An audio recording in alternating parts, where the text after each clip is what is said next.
प्यारे मित्रों, आज जो ऐतिहासिक सत्य वीर गाथा लेकर मैं आपके सामने उपस्थित हूं, इस वीर गाथा के साथ एक अद्भुत संयोग जुड़ा हुआ है।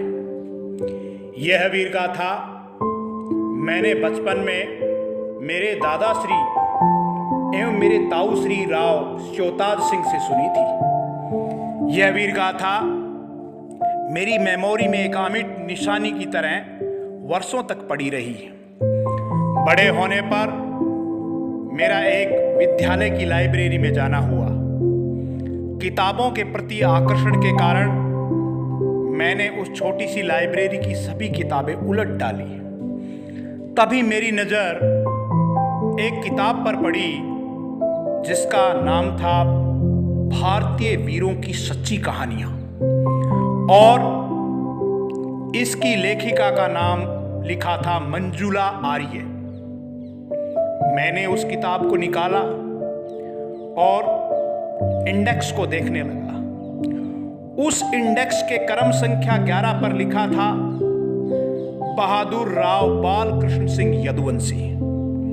मेरा मन प्रफुल्लित हो उठा और पृष्ठ संख्या देखकर उस कहानी को मैं पढ़ने लगा। पढ़कर बड़ा आश्चर्य हुआ कि जो कहानी मैंने 12-13 साल की उम्र में सुनी थी अपने पूर्वजों से, ये तो वही कहानी थी। यह तथ्य मेरे मानस पटल में और प्रगाढ़ हो गया कि जो कहानियां किंवदंतियों के रूप में हमारे पुरखे हमें सुनाते हैं, वे कहानियां कहीं न कहीं ऐतिहासिक संदर्भ में सत्य बैठती हैं।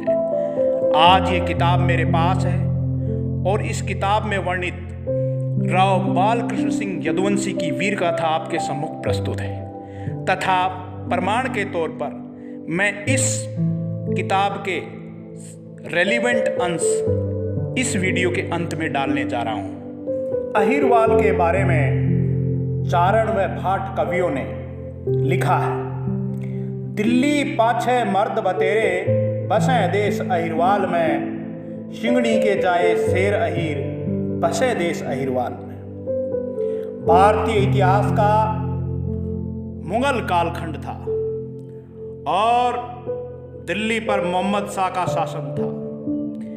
दिल्ली के समीपवर्ती अहिरवाल क्षेत्र की राजधानी रेवाड़ी पर यदुवंशी अहिर शासकों का राज था। उस समय रेवाड़ी के राजा राव गुजरमल सिंह थे। राव गुजरमल सिंह के अनुज राव बालकृष्ण सिंह रियासती परंपरा के अनुसार दिल्ली दरबार में रेवाड़ी रियासत के प्रतिनिधि दरबारी के पद पर आसीन थे। उस समय राव बालकृष्ण सिंह मात्र 18 वर्ष के थे, लेकिन अपनी बलिष्ठ कदकाठी के कारण वे अपनी वास्तविक उम्र से बड़े दिखते थे।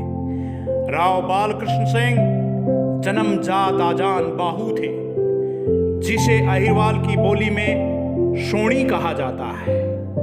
उनके हाथ सीधा खड़ा होने पर उनके घुटनों से नीचे तक जाते थे।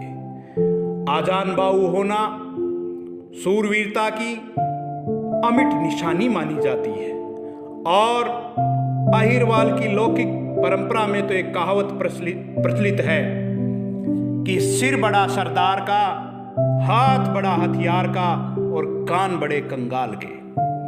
राव बालकृष्ण सिंह को राज परिवार की परंपरा अनुसार सभी प्रकार के अस्त्र शस्त्रों की शिक्षा दी गई, लेकिन वे मल्ल युद्ध के बड़े शौकीन थे।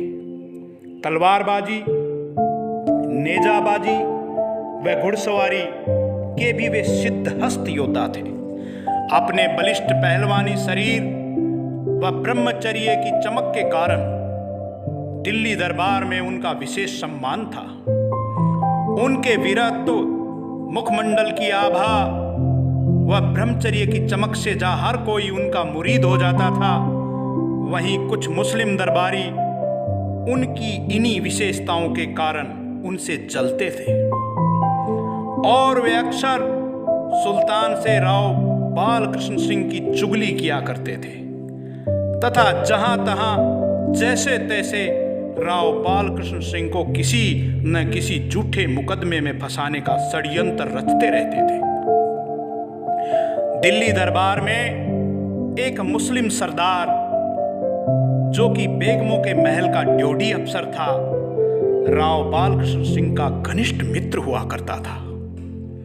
राव बालकृष्ण सिंह अपने दैनिक प्रशासनिक कार्य निपटाकर बेगमों के महल की ड्योढ़ी पर अपने मित्र ड्योढ़ी अफसर के पास वार्तालाप करने हेतु चले जाते थे तथा घंटों अपने मित्र के पास रहते एवं विभिन्न विषयों पर विचार विमर्श करते रहते थे।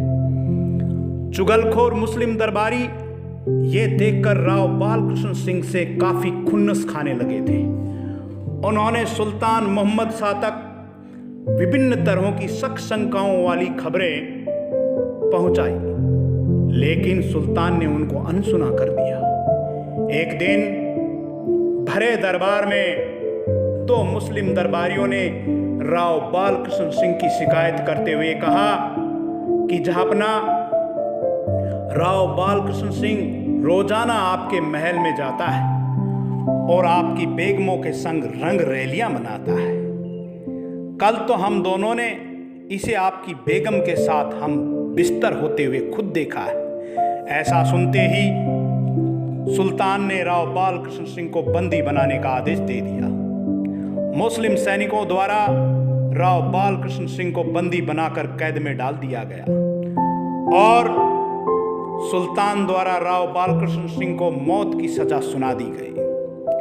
लेकिन समझदार दरबारियों द्वारा अहिरवाल में विद्रोह हो जाने की बात का हवाला देते हुए सुल्तान को समझाया कि रेवाड़ी तक इस आशय की खबर अवश्य पहुंचानी चाहिए तथा संभव हो तो राजा राव गुजरमल सिंह को हलकारा भेजकर दिल्ली बुला लिया जाना चाहिए।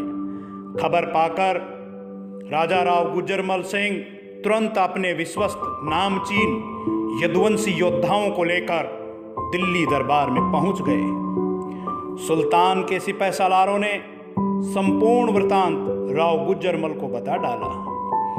राजा गुजरमल ने सुल्तान को अपना खानदानी सिलसिला बताते हुए कहा, हे दिल्ली के सुल्तान, हम यदुवंशी क्षत्रिय हैं और दादा भगवान श्री कृष्ण के वंशज हैं। हमारे संस्कार हमें औरतों के सम्मान के लिए मर मिट जाना सिखाते हैं। हमारे खानदान का अंश किसी भी औरत की इज्जत से नहीं खेल सकता और यदि कोई खेलता है तो वह अवश्य मृत्युदंड का अधिकारी है। मेरा भाई राव बालकृष्ण सिंह बाल ब्रह्मचारी है और जति पुरुष है। वह यदुवंशी संस्कारों की छत्र छाया में पला बढ़ा है। वह ऐसा कुकृत्य नहीं कर सकता। वह महाबली आजान बाहु योद्धा है और यदि फिर भी आप उसको मृत्युदंड देना चाहते हो तो फांसी ना देकर 9 हत्थे शेर से उसका मल्ल युद्ध करवा दो।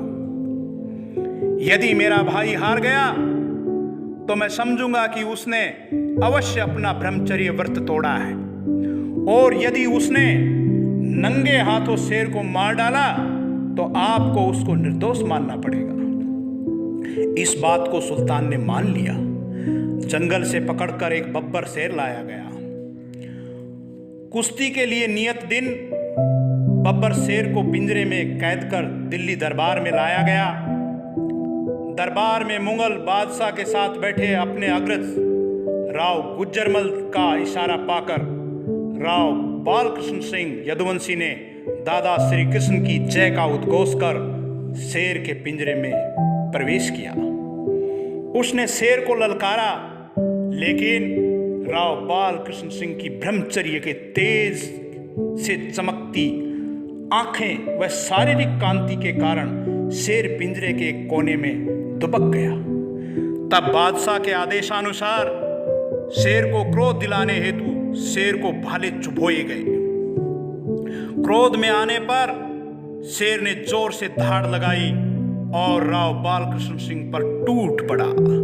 दोनों बहादुर जूझ पड़े, कभी शेर ऊपर तो कभी राव बालकृष्ण सिंह ऊपर। तभी राव बालकृष्ण सिंह को अवसर मिला। उसने शेर के दोनों अगले पंजों को पकड़ लिया और शेर को चारों ओर घुमाकर जमीन पर दे मारा। शेर भूमि पर ऐसा गिरा कि फिर न उठ सका। तब राव बालकृष्ण सिंह ने शेर के जबड़ों को पकड़कर उसे 2 भागों में चीर दिया तथा एक टुकड़ा बादशाह की तरफ व एक हिस्सा अपने बड़े भाई राव गुज्जरमल के श्री चरणों में रख दिया। फैसला हो चुका था। सब लोग वाह वाह कर राव बालकृष्ण सिंह के जयकारे लगा रहे थे, लेकिन दुष्ट मुस्लिम दरबारियों के चेहरे गिर गए। मात्र 18 वर्ष के राव बालकृष्ण सिंह ने ब्रह्मचर्य व्रत व परिश्रम तथा वंशानुगत बलिष्ठता के कारण इतना बल प्राप्त कर लिया था जो अतुलनीय था। पिंजरे से बाहर निकलकर वह अपने भाई राव गुज्जरमल सिंह के गले मिला। बादशाह ने स्वयं खड़े होकर राव बालकृष्ण सिंह की पीठ थपथपाई और शाबाशी दी। बादशाह ने राव बालकृष्ण सिंह को शेर बच्चा शमशेर बहादुर की पदवी प्रदान की तथा अपनी सेना में बड़े सैन्य अफसर का पद राव बालकृष्ण सिंह को दिया। जब फरवरी 1739 में ईरानी लुटेरे नादिर शाह ने भारत पर आक्रमण किया, तब करनाल के युद्ध में मोहम्मद शाह की सेना के साथ नादिर शाह की लड़ाई हुई। उस समय राव बालकृष्ण सिंह अपने 7000 वीर अहीरों के साथ नादिर शाह से जा भिड़ा। राव बालकृष्ण सिंह व वीर अहीरों ने बड़ी बहादुरी से नादिर शाह का सामना किया, लेकिन युद्ध के मध्य में ही मोहम्मद शाह की सेना प्राण बचाकर भाग गई। लेकिन राव बालकृष्ण सिंह अकेला लड़ता रहा और दुश्मनों ने घेर कर राव बालकृष्ण सिंह का वध कर दिया। इस प्रकार 24 फरवरी 1739 को यदुवंश का यह दीपक तथा भारत भूमि का वीर सपूत राव बालकृष्ण सिंह यदुवंशी रणभूमि में सदा के लिए सो गया। हरियाणा में प्रतिवर्ष 24 फरवरी को राव बालकृष्ण सिंह शहीदी दिवस बड़े धूमधाम से मनाया जाता है। राव